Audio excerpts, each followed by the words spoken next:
8 August আপনার সরকার শপথ নেওয়ার পরে বাংলাদেশের পক্ষ থেকে কয়টা চুক্তি বাতিল করেছিল এবং সেটা কি? বললাম তো যে একটাই চুক্তি আসলে বাতিল করা হয়েছে, বেশ কিছু পুনর্বিবেচনা পর্যালোচনা চলছে।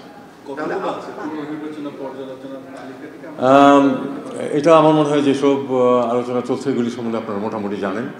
সেগুলি নিয়ে আসলে যখন কোনো নেগোসিয়েশন হয় তখন আসলে সার্বক্ষণিকভাবে সেগুলির তথ্য নিয়ে খুব বেশি কথা না বলাই ভালো। আমরা যখন এটা কোনো একটা চুক্তি যখন সই হবে অথবা বাতিল হবে আপনাদেরকে আমরা জানাবো।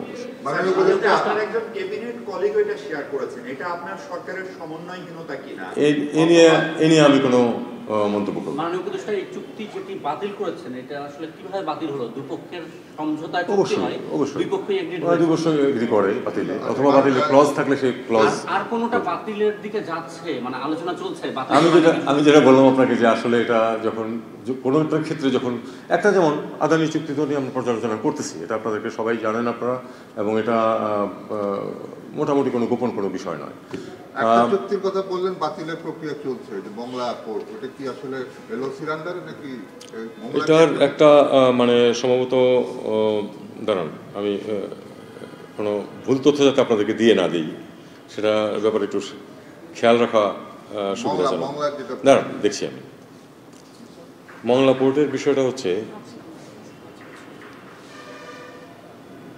মংলা পোর্ট তো না, মংলা অর্থনৈতিক অঞ্চল প্রকল্প। হ্যাঁ, মিরপুর এবং মংলা, এটাতে লাইন অফ ক্রেডিটের আওতায় যে প্রকল্পগুলি সেগুলি আমরা বাতিল করার চেষ্টা করতেছি। যে প্রকল্পগুলো বাংলাদেশে চলছে, চলমান আছে কিংবা সামনে চলবে, তার থেকে আসলে বাংলাদেশ কি পরিমাণ লাভবান হবে?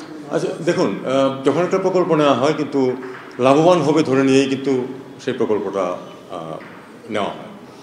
এখন পর্যালোচনা এবং পুনর্বিবেচনা করা হয় যখন দেখা যায় যে সেটা ঠিকমতো কাজ করছে না অথবা অগ্রগতি হচ্ছে না। যেমন অনেক ক্ষেত্রে আমাদের লাইন অফ ক্রেডিট যেগুলি এসেছিল, আপনারা জানেন যে দীর্ঘ সময়েও দেখা যায় যে একটা লাইন অফ ক্রেডিট এসেছে সেটাকে আমরা ইউটিলাইজ করতে পারছি না, কারণ শর্তাবলী এমন যে দেশ লাইন অফ ক্রেডিট দেয় সেটা শুধু ভারত না, অন্যান্য দেশও তাদের স্বার্থ সামনে রেখেই দেয়। আমরা দেখি যে তাতে আমাদেরও স্বার্থ রক্ষা হয় কিনা। আসলে তো পারস্পরিক স্বার্থ বিবেচনায় তো প্রকল্প নেওয়া হয়।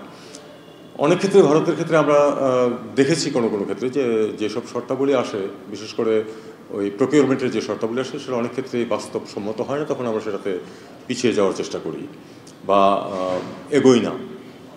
এটা হচ্ছে কিন্তু মানে লাইন অফ ক্রেডিটগুলি আপনারা যদি পর্যালোচনা করেন দেখবেন যে যত তাড়াতাড়ি মনে করা হয়েছিল যে সেগুলি বাস্তবায়ন করা যাবে সেটা করা যায়নি, কারণ পার্সেন্টেজ অফ প্রকিউরমেন্ট যেগুলি দেওয়া হয় সেটা অনেক সময় বাস্তবসম্মত না।